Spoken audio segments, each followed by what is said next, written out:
I stumbled upon the hammam. Pretty much that's what happened to me. I moved to Paris in 1986. I had a full-on travel business. Actually, I started in education. I was going to be a teacher. I got involved in business, and I stayed in business. And from that point on, became very curious about the world, had a great travel agency, a great staff, and said, I'm moving to Paris. And I did.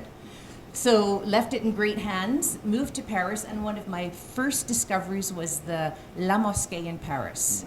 And the first time I went, I just had a cup of tea and I just met all these amazing people. And I looked at the architecture and there was something that felt at home. And maybe because I've got Indian heritage, but I didn't really know much about the Islamic world or the Maghrebian world or any of it. But I felt at peace when I was having tea in the tea room. And this lovely man knows exactly what I'm talking about because he's had the same experience. Well, he did. So the Arab mint tea and the cakes and such. Someone said to me, you must try the hammam, and explained it to me as kind of a self-washing bath ritual. And I thought, well, typical North American, why in the world would I go and pay to be in a public bath when I've got the privacy of one at home? And that's the mentality that North Americans have. And I thought, no, you know what, this is a cultural experience, go experience it. And when I did, I thought to myself, I didn't realize how ignorant we can be about not being comfortable in our own skin. I walked into this hammam and it was the three areas, and of course I'm blind without my glasses, so I'm kind of stumbling in the steam areas. I went on my own, and what I experienced was the freeness of women in their own body. There were skinny mini models, there were grandmothers from Algeria with their little grandchildren. It was every creed, color, nationality, and they were all comfortable in their skin, and I thought, this is such a beautiful thing. So as I went through the process, and I really didn't know what I was doing, it was the blind leading the I was just on my own, got to one area of the hammam. It was so intensely hot with a cold plunge pool, and so I did exactly what all the other women were doing, but I felt a sense of, as someone said it, I felt a sense of peace. I felt like I belonged in this little space. And when I came out, the ladies did what they called a gommage on me, a black Moroccan soap, and they had the Razoul, they had everything there. And I thought, what is this woman doing to my skin? There's going to be nothing left of it.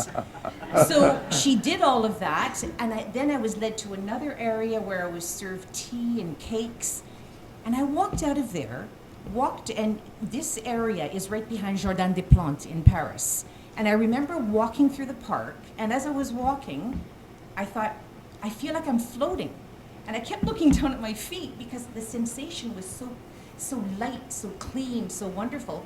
And I looked down, but my feet were firmly planted on the ground. So this was such an experience. I went back over and over and over again till the little Algerian woman said, Surinder, you can't come here anymore. We've got no more skin to exfoliate. So, and I knew I was hooked. So from that point forward, I made it my mind I was going to build a hammam. I didn't know how, I didn't know where, I didn't know how I was going to do it, but I sold my travel agency, I got a loan, and no one knew what I was talking about. City Hall didn't know how to identify me. They did a police check on me because they thought she was opening up something funny, for sure. This can't be normal. And I didn't know where to find architects, anything, but it all came together just on this blind passion. Put up, actually, the house is collateral for the bank loan. It was ridiculous what I did. I just took this huge risk because I believed in it. I thought, the first time I went to a spa, and Mary can appreciate this story, all she cared about was selling me product. And I thought, this is not what a spa is about. I moved to Europe and I realized there's thalassotherapy, which I discovered in the Brittany coast. There's hammams that came from Turkey and North Africa, the Maghrebian countries. I thought, this makes sense as a spa concept. This needs to be introduced to North America. I have contacts in Vancouver. I'm born and raised there. Let's make it happen. So I did, and it's only 1,800, 1,900 square feet, but we've recreated something that people cannot believe. And they walk in and they think they've got a piece of Marrakesh. And I kept it very simple. Don't give people a choice in this limited space.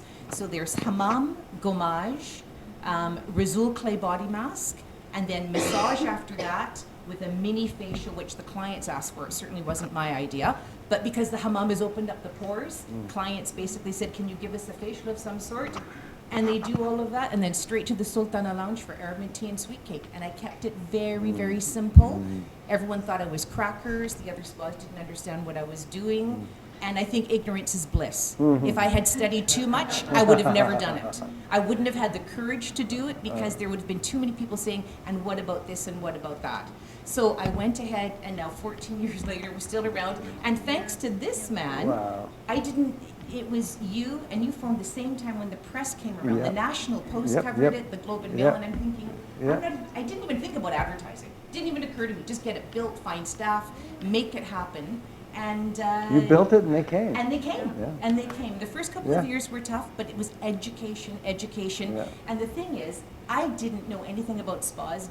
I'm not Moroccan. I'm not Turkish. So the antithesis, but I had this curiosity, and it was a little UN project for me, in a way. Just let's introduce these cultures, and then 9/11 happened, shortly after, and I thought, oh boy, how is this going to work out? But it was just, it's such a welcoming place, and it's so well put together and architecturally inspiring, and people feel safe. They come in, they feel good, and I've got a terrific staff that actually understand what I'm trying to portray, and it's all about the client and the cultural experience. And that's it.